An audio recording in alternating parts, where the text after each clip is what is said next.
Hey guys, last time we've been on Masada Acropolis, and there we talked about the story about how Romans sieged that Acropolis, creating a bridge in order to breach the fortress of Masada. And the story actually was told by a guy called Josephus, who lived. He lived on those times. He wrote the story of Masada while he was staying in Rome, and he knows the story from the Roman generals. Well, the same Josephus also wrote the story about this place, because now I'm not in Israel, I'm in Egypt. And behind me over there, you can see a tall peak. It's called Saint Catherine Peak.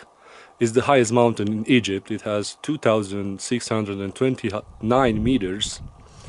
And I'm standing on a peak of 2,285 meters, which is Mount Sinai. And Mount Sinai also has the story regarding the fact that Moses, who took the Jewish people from Egypt to their land, came here on this mountain to take the Ten Commandments from God.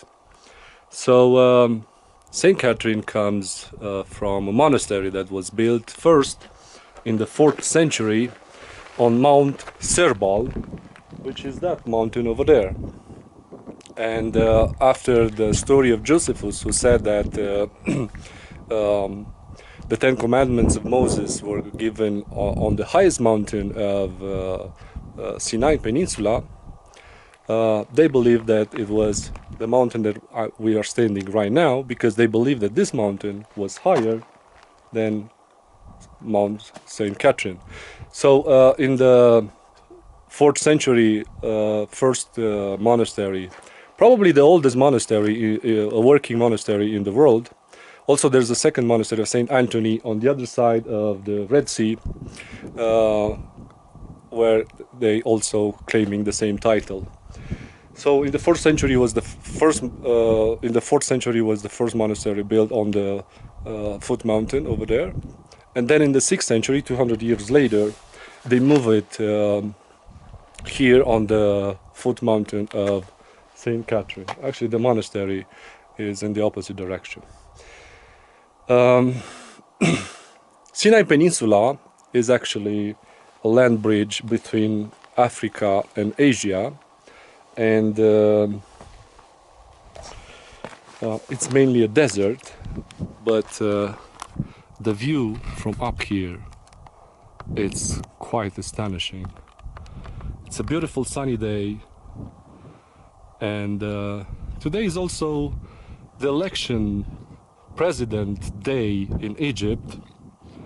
Well, they have to choose between a president and his friend, so it's like choosing between Putin and Medvedev. So the mountain is actually empty because the security doesn't allow people to come today on the mountain. But I managed to skip again this rule, and I managed also to climb here. From the monastery of Saint Catherine up to here, there is a path that it is called the penitence path, because it is believed that it's the hardest path that you can take to climb up here. It has 3,750 steps of penitence, and the last 750 steps are right here at the foot of this peak. There are other trails to come here. So from the city, the village of Saint Catherine, which is a Bedouin village, there are about 5 kilometers, and it's a good walk actually. I want to show you here in this valley a Bedouin village. You can see also some scattered houses over there, and the biggest building is this one. Well, this building is actually a school for children. So that says a lot about this place. Here on top of the mountain there are two religious establishments. One is this church. It's a Greek Orthodox church, similar with the monastery of St. Catherine. And it is believed that holds the rock from which the tablets of the Ten Commandments received by Moses were carved. So inside, now it's closed, but inside this church lies the stone, the sacred stone. There is another building, is a mosque, this one. It was built later, obviously, but this church was built in 1934 on the ruins of another church that was built in the 16th century. So this is the Mount Sinai, where Moses came here and waited more than 30 days for God to give him the Ten Commandments. And there is also a cave, it is called Moses Cave, where he waited for this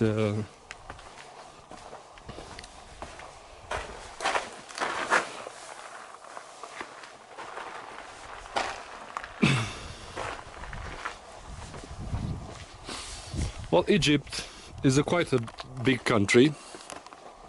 It's a country that has a population around almost 100 million people. 90% of them are Muslims, 10% are Christians.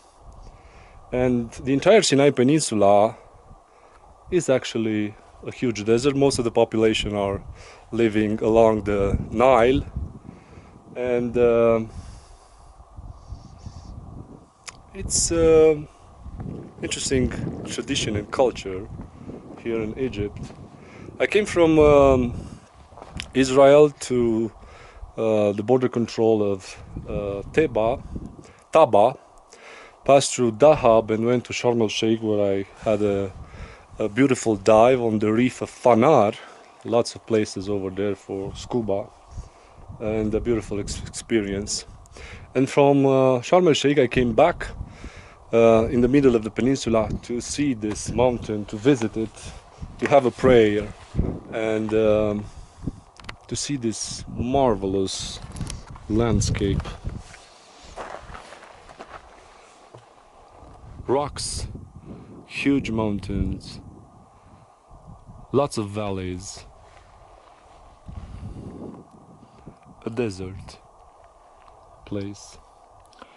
So the story further says that after Moses received the Ten Commandments, he went down the mountain and met the Jewish, and he found out that they created a golden cow or a golden ox, and they started to worship it. So he was so angry.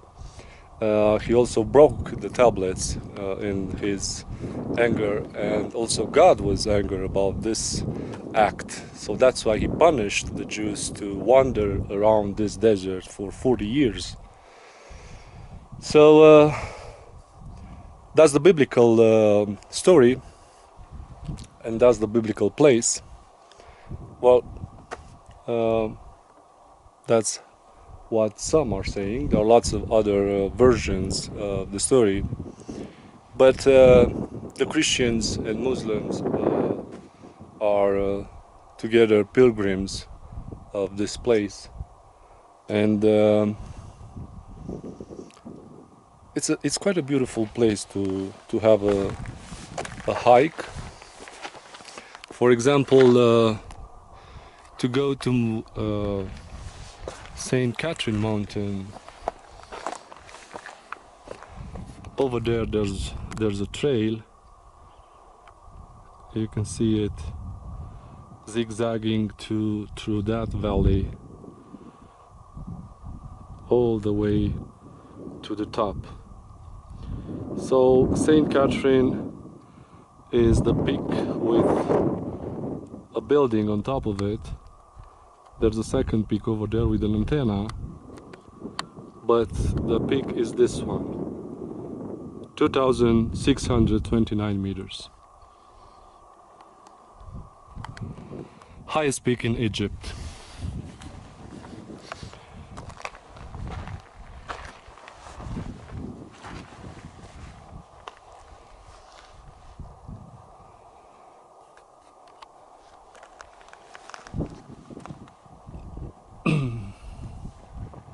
So this is Sinai Mountain, supposedly being the place where Moses received the 10 Commandments. See you next time.